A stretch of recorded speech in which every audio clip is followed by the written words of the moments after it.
Today is the first Sunday in Advent, and given the tone and tenor of these days, I doubt that for most of us in this room it's going to be one of those airbrushed Norman Rockwell sitting around the fireplace singing Silent Night kind of Christmases. It's just probably not going to be that. There's a lot of difficulty and darkness in this world for many people. A lot of folks this time of year are terribly lonely. We always know that the rates of depression and suicide always spike at this time of year. If your family clan gathers, if it was like my family clan, a lot of people are going to be sitting on pins and needles, wondering who's going to explode next, who's going to have a meltdown, who out of exasperation or fatigue is going to say something they will later regret. A person needs only to go downtown one Saturday afternoon and look around at the homelessness, maybe serve a meal at St. Paul's, and you realize how many people there are in our community that don't have a place to stay at night, that don't have enough to eat, and they certainly don't have any wherewithal to give a gift to their child. Just watch the evening news for the first 3 minutes or glance at your digital paper in the morning, and you see how much trouble and turmoil there is in this world. For most of us, the holidays never quite live up to the hype and hope that we have for them. And so this sermon is an attempt to help people deal with a mess. It is, if you will, a sermon against darkness. I usually prefer to preach for things, but this morning it's against darkness. Now, as you all know, God answers prayer. Sometimes the answer is yes, sometimes it is no, and a lot of times it is wait. We read in the Bible that there were many who died not having received the promise, and yet when you and I pray, we have the expectation that God is going to answer our prayers pretty quickly, that we will expect some spiritual answer in our mailbox, our spiritual mailbox, rather soon. We certainly hope it won't take as long as some mail that we've heard about. A little while ago, I heard an interesting news story. It turns out that a piece of mail, a postcard mailed in 1940, took 74 years to be delivered. I think that gives new meaning to the phrase snail mail. But you know the post office, they've got their motto, the mail must go through. Unless you live in Toledo, in which case it must go through Detroit, and then it has to come back here. The mail was addressed to Florence Marion, and it was finally delivered to her great-grandson, Alan Marion, 74 years late.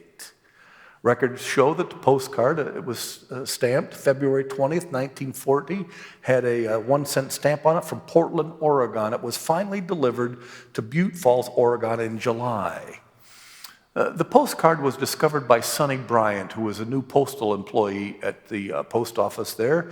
I don't know how she found it. They moved a cabinet or something like that, and here was this postcard. She didn't know what she was supposed to do with it, and so she held on to it until she was listening to overheard a member of the Rogue Valley Genealogical Society, Charlene Brown, talking about her work with the post office. Sonny took the postcard to Charlene and with that relic, and they were able to trace the nearest of kin, and so eventually, as I mentioned, the postcard was delivered 74 years later. Now, stories like that aren't all that unusual. They usually, one or two of them come up every year, but today's text sets a new record for delayed mail. The prophet Isaiah sends out a birth announcement, and it doesn't take 74 years to be delivered, but rather 740 years. You know the text. It's probably the best known of all the Isaiah prophecies about the messianic prophecies. It's probably the best known prophecy in all the Old Testament. For a child has been born for us, a son given to us, authority rests on his shoulders, and he is named Wonderful Counselor, Mighty God, Everlasting Father, Prince of Peace. It's a baby announcement. And you know how it is with all baby announcements. It's offered as a word of hope. You know the old saying, at least I think you do, a baby is God's promise that the world shall go on. People held on to that baby announcement for over 700 years. And those words did not come into the fulfillment until the advent or the coming of the birth of Jesus in Bethlehem. That is a long time to wait for the plans and purposes of God to be revealed. Generations upon generations of people perished in that time, and each generation carried with them the hope that a child would be born, a son would be given that would cut through the deep darkness that covered the land, and that he would establish with justice and righteousness from this time forward and forevermore, his reign would be established. Try, if you would, folks, to imagine living in continual twilight. Try to imagine. Were you up this morning early? Did you see the fog? Try to imagine living in that kind of daylight for an entire 6 months out of the year. There's a place like that. It's Rjukan in Norway. It's a little burg just west of Oslo in Norway. There, the noonday in the wintertime is not much different than any place elsewhere. The town is at the bottom of a very narrow mountainous valley. It's hedged in by deep mountain slopes, and so when the sun is low in the sky during the winter, it never reaches the valley floor.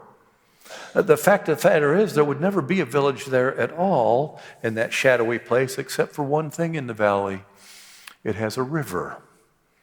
And in the early 20th century, an industrialist by the name of Samuel Eide was seeking a place for cheap electric power for a new fertilizer plant.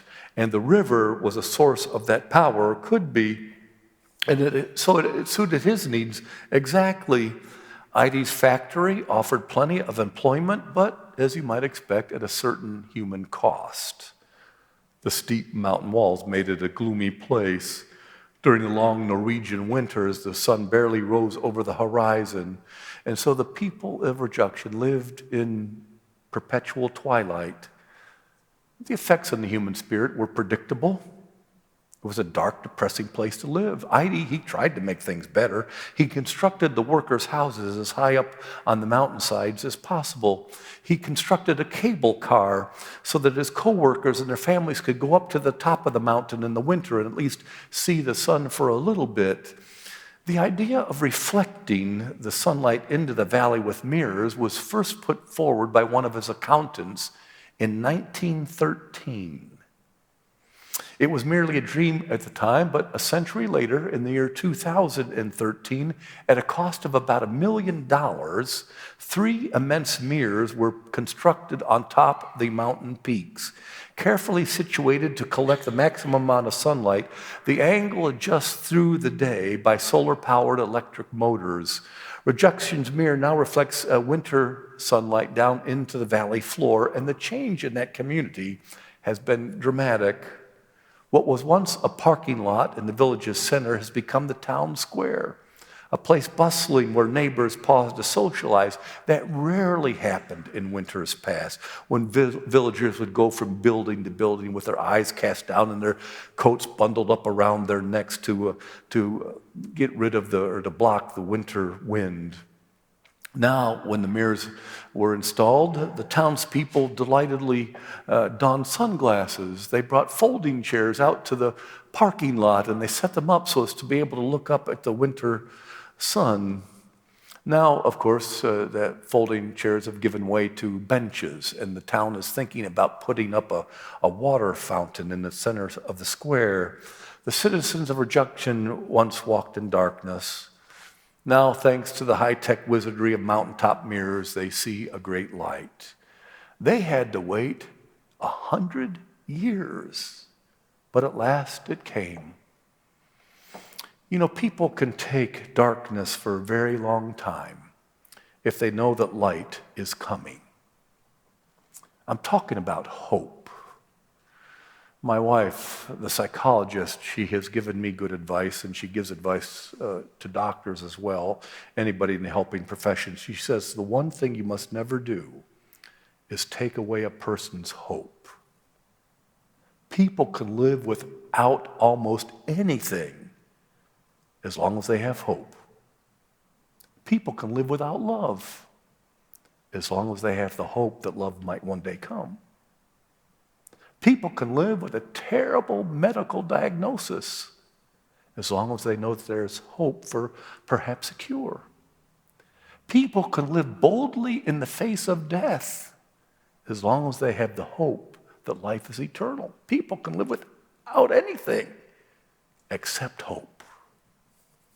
Now, there is a difference, I hope you know, between optimism and hope. Henry Nouwen, in his book, Bread for the Journey, said, now I'm quoting, optimism and hope are radically different attitudes. Optimism is the expectation that things, the weather, human relationships, the economy, political situation, so on, will get better. Hope is the trust that God will fulfill God's promises to us.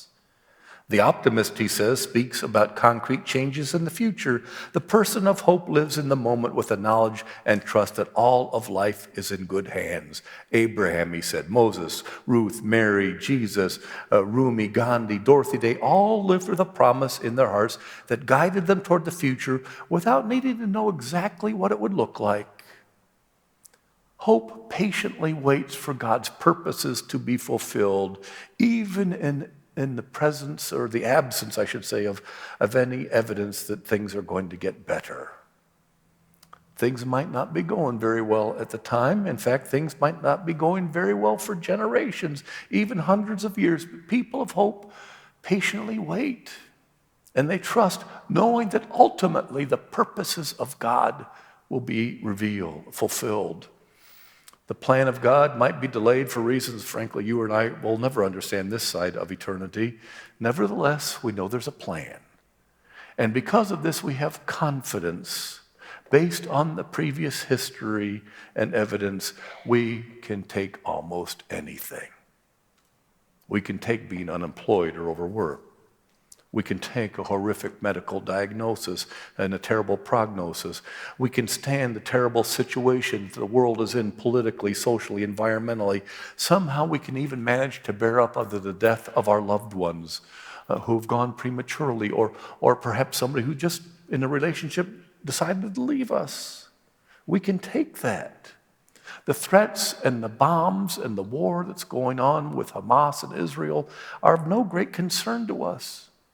Depression, pain, anxiety, weariness, hatred, apathy, stress, loneliness, they can all bark at our door, but they cannot overcome our soul because we are a people of hope.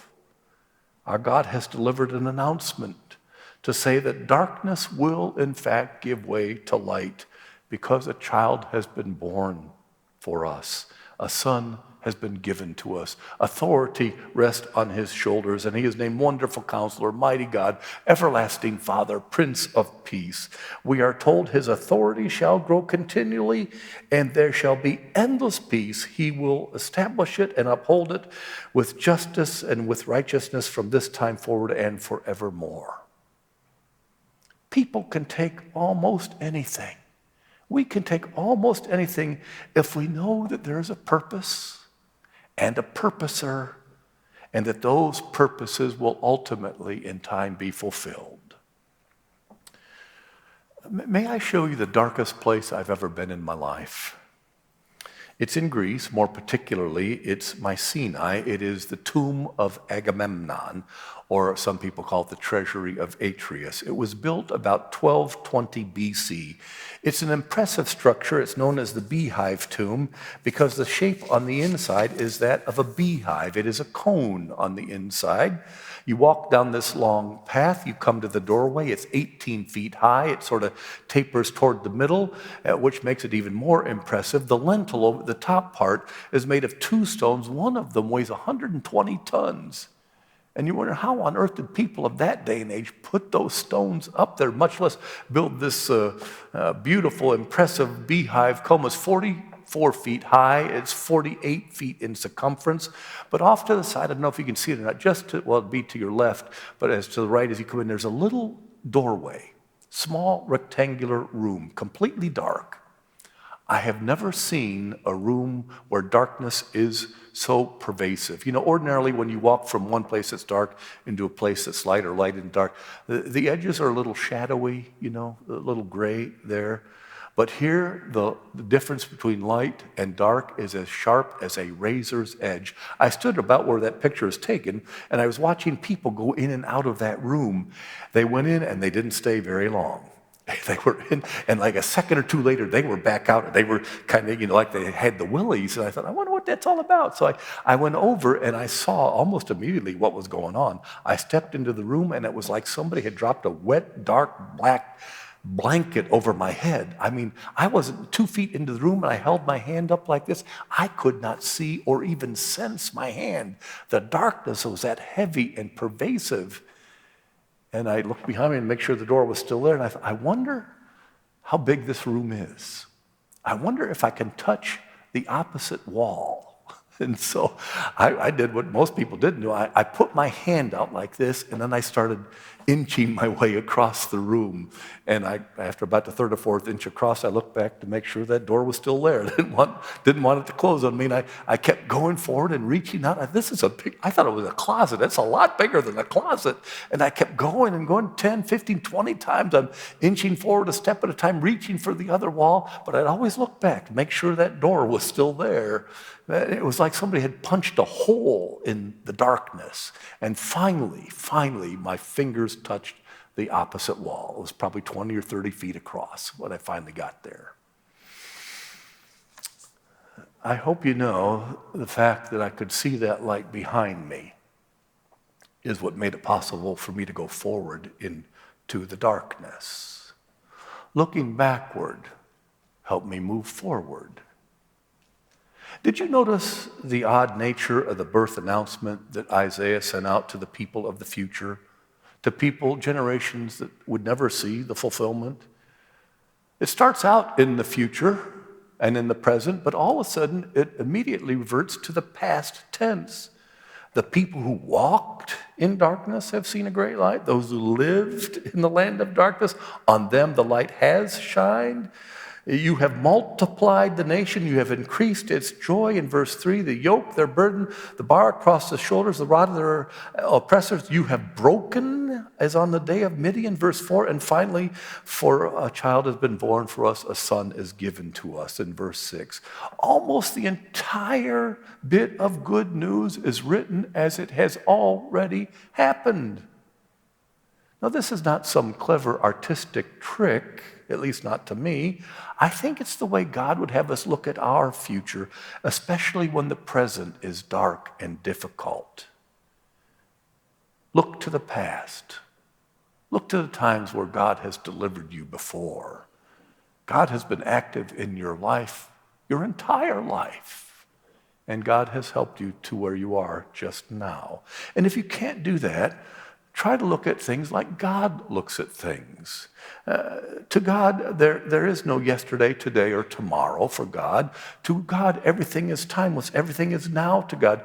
You and I, we're mortals, and so we are very limited by time and space.